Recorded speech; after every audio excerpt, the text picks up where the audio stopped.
What I've put together here is a very basic example of the aviator watch.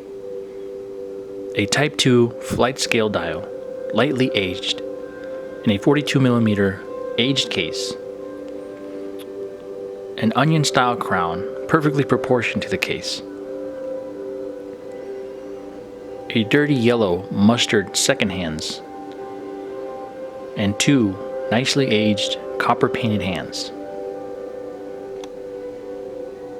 The case itself has a distressed finish all along the sides from lug tip to lug tip. The dome crystal adds excellent depth and great legibility. While this is a great example of the past, where did it all begin and why? So let's go back to the beginning.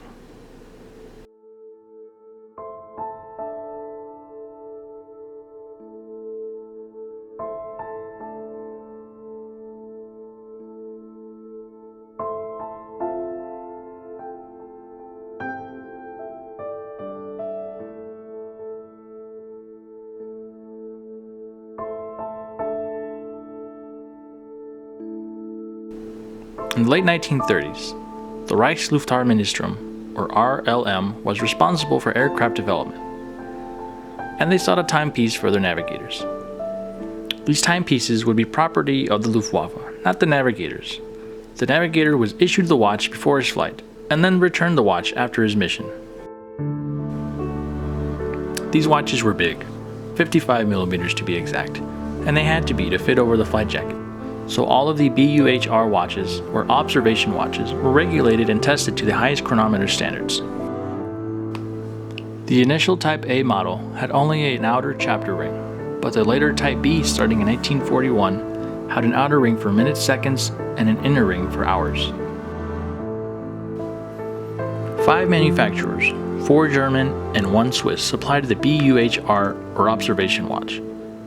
These brands would include Stowa, Laco, even IWC, which supplied watches to the Allies and Axis as well.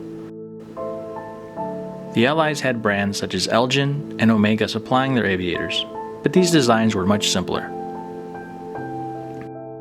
Even after the Reich fell, the design is still widely produced, but since the original watches are scarce and come with a hefty price tag, but brands like Laco and Stowa still provide vintage-inspired pieces for those collectors looking for that vintage feel with modern mechanics.